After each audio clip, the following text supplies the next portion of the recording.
The cinematograph used flexible film cut into 35mm wide strips and used an intermittent mechanism modeled on the sewing machine. The camera shot films at 16 frames per second, rather than the 46 which Edison used. This became the standard film rate for nearly 25 years. Thanks to these innovations, the Lumiere brothers could produce films more cheaply than Edison. The first film shot with the cinematograph camera was workers leaving the Lumiere factory at Lyon. The film was shot and shown in March. In that very same month of 1895, British inventors R.W. Paul and Burt Akers produced a functional camera which was based partly on Marie's 1888 camera. In just half a year they shot 13 films for use with Edison and Dixon's kinetoscope. Also in 1895, the Latham brothers succeeded in creating a camera and a projector, and in May, they opened a small theatre. It received little attention, as the image projected was very dim. The Lathams did, however, contribute greatly to motion picture history. Their projectors employed a system which looped the film, making it less susceptible to breaks and tears. The Latham loop, as it was later called, is still in use in modern motion picture projectors. Early in 1896, Herman Kassler and W.K.L. Dixon, Edison's former partner, had developed a camera, but had decided to concentrate on producing a projection system. The camera and projector they produced were unusual, as they used 70mm film, which gave very clear images. In January 1896, Burt Akers presented a selection of films to the Royal Photographic Society. These included the famous Rough Sea at Dover, and soon projected films were shown there regularly.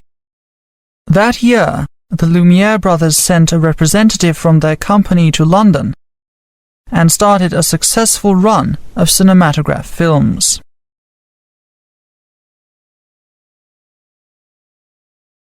Once we've chosen a topic, what is the most important thing we should do? I would say that the key thing is good initial research. Once you have a solid base, you can add to it, adapt it, or even take parts out if they are not relevant to your central theme. Peter, you're looking thoughtful. I was wondering why so many students drop out. It's hard to say, because the reasons students give may not necessarily be the real ones. I'd say that a lot of the time it's a lack of confidence, rather than academic inability or other pressures. It's hard to say, though. Perhaps help from friends, not academic so much as emotional, might have prevented these students dropping out. Any other advice at this stage, Professor? Work hard. Don't overdo it, though. Leave yourself some time to relax. We get many Asian students at this university who try to do too much. They end up getting confused and are too embarrassed to ask for help. Then they do the worst possible thing and just copy other people's work. We'll bear that in mind. When shall we arrange our next tutorial for? Do you want to come along together or separately? What do you think, Kate? I'm happy to come together. Okay, how about in 2 weeks' time? Wednesday the 30th? I'm afraid I'm not free. Thursday 31st? That's fine with me. Professor? Yes, but only in the afternoon. Why don't we meet right after lunch, at 1 o'clock?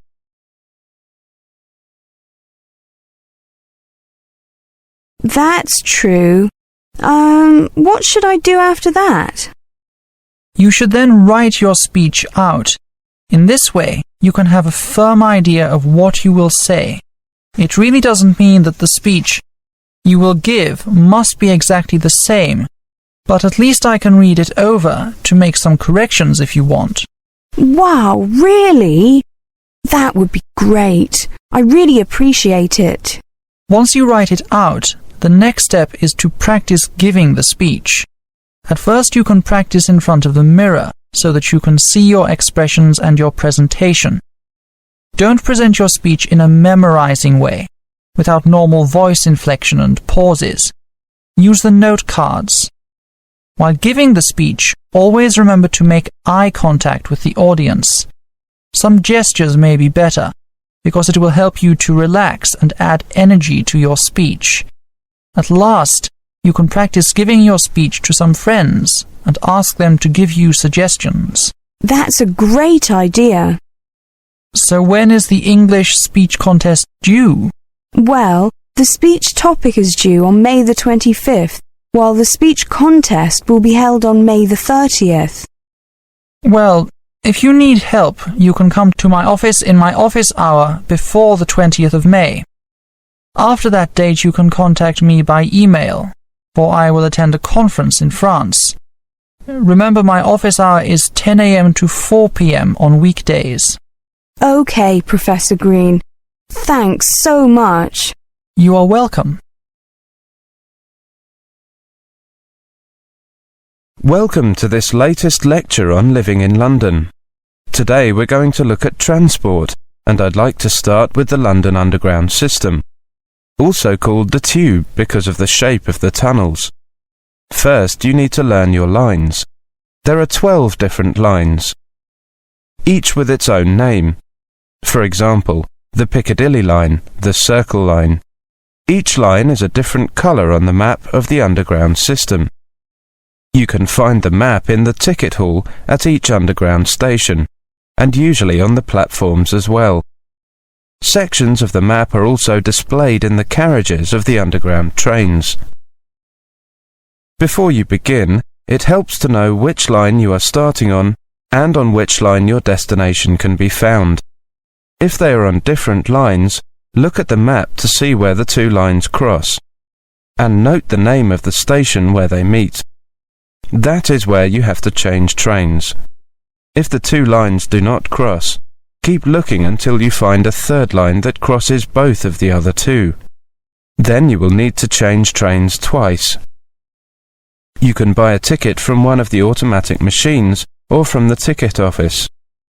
Either way, you need to know the name of the station you are going to. You also need to know whether you want a single ticket, which is valid just to get you to your destination, or a return, which gets you there and back again. Fares are based on a zone system. The more zones you travel through, the more expensive your fare is. There are 6 zones, with Zone 1 covering central London and Zone 6 covering the outskirts of the system, including, for example, Heathrow Airport. Most of the Underground maps show which stations are in which zones. A single ticket for travel through all 6 zones currently costs £4. Depending on how far you are travelling and how many journeys you need to make, it may be cheaper to buy a one-day travel card, which gives you unlimited travel on all London Underground and bus services. The day you buy it. A one-day travel card covering all 6 zones currently costs £8. You can also buy an Oyster card. This is the best option if you are going to be in London for a long time. You get a discount on all tickets, usually about 10%. And you don't have to queue to buy tickets. Just buy credit for your card and then use it as directed when you enter and leave Underground stations at the start and finish of your journeys. At Underground stations you must pass through an automatic gate. Put your ticket into the slot to the right of the gate. When the gate opens, pass through. As you pass through, your ticket will pop up from another slot on the top. Pull your ticket out and take it with you. You need it at the end of your journey. This is the same procedure for travel cards. With Oyster cards, you hold your card over the card reader at special automatic gates. If you have baggage with you, you can go through a special larger gate where you can pass through more easily. Show your ticket to an attendant and ask him or her to let you through this gate. Most stations have long escalators leading to and from the trains. Try to stand to the right-hand side, leaving space for people to walk past you on the left. When changing trains, get off at the station where the line you are on crosses the line you need. Follow the signs for the line you need and the direction you want to go in. When you leave the system, you must pass through an automatic gate again to leave the station. Put your ticket in the slot as before. If you bought a return ticket or a travel card, your ticket will pop up for you to collect again, so that you can use it later. If you bought a single ticket, or if you are on the return trip of your return ticket, your ticket will stay in the machine. To find out more about the London Underground, check the official website, www.thetube.com.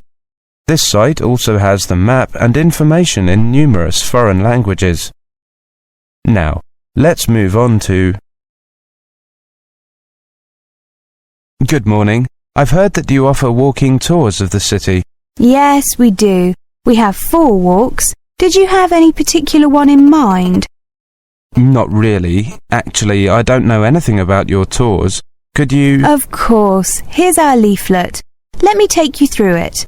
Our main walk is a comprehensive one of the city centre, lasting a whole afternoon. It is quite long, but takes you to all the main sites and a few lesser-known ones. As you can see, we take in the castle, the cathedral, the historic houses along the riverside, and the city gate.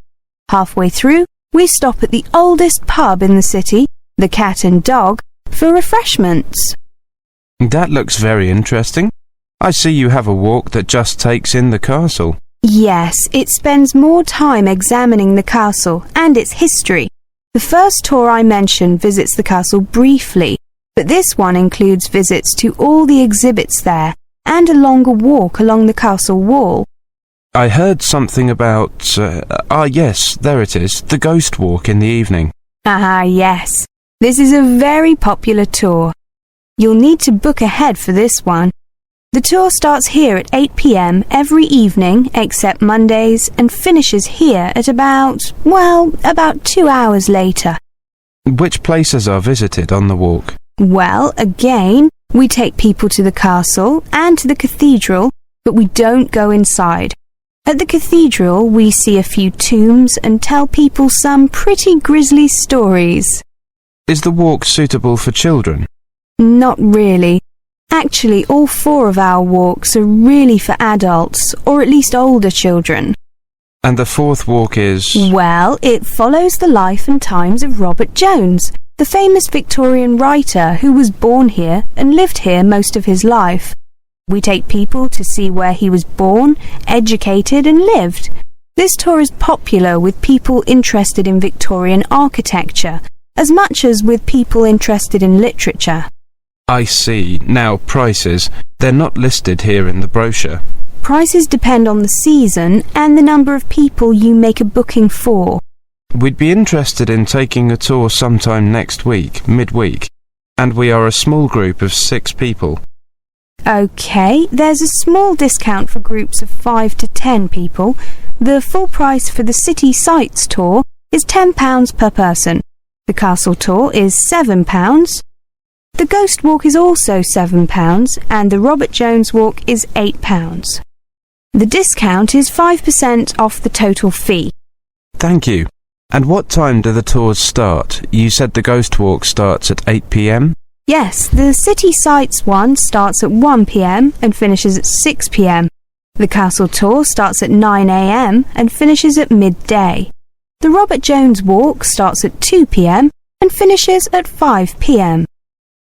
The Ghost Walk is not on Mondays. How about the other walks? The same. Our office is open on Mondays for booking walks, but there are no tours that day. I see. Thank you very much. I see you have a website. Yes, www.walknewtown.com. Walk New Town is written as one word. It has up-to-date information, and you can also see the exact routes we take and the timings. Sorry? The timings. How long we spend at each location. Oh, I see. Thank you. Hello, Amy. Are you going to Wendy's wedding next month? Yes, Ken, I am. It's sure to be a good one.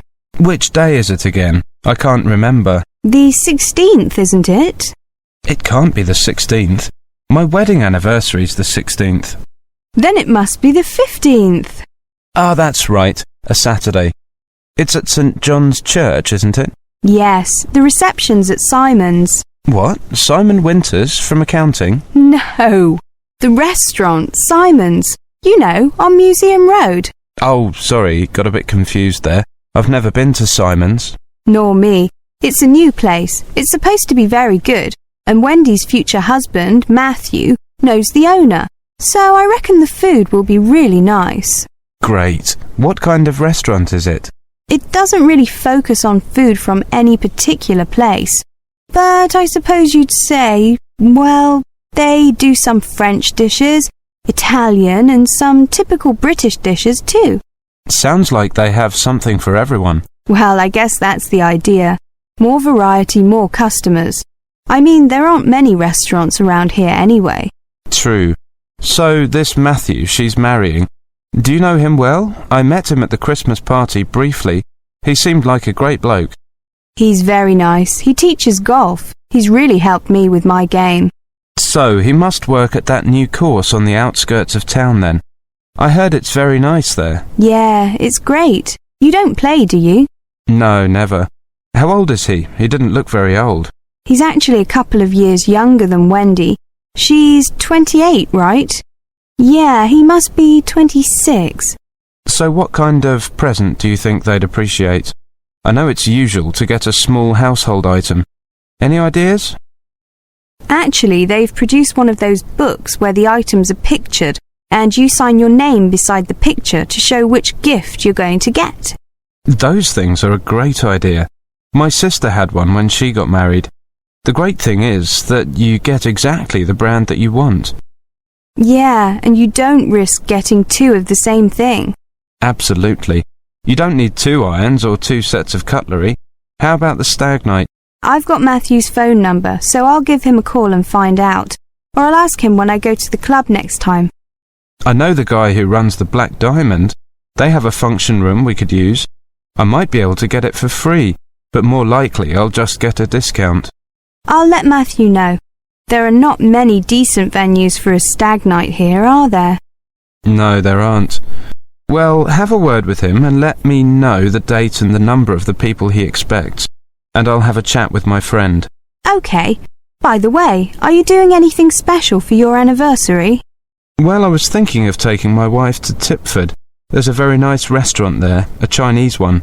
My wife loves Chinese food, but there's no restaurant here. I thought she'd like it. That's a great idea. When you go, don't forget to stop at the church. The interior is beautifully decorated. Thanks. My wife likes old buildings and architecture. She'll like that.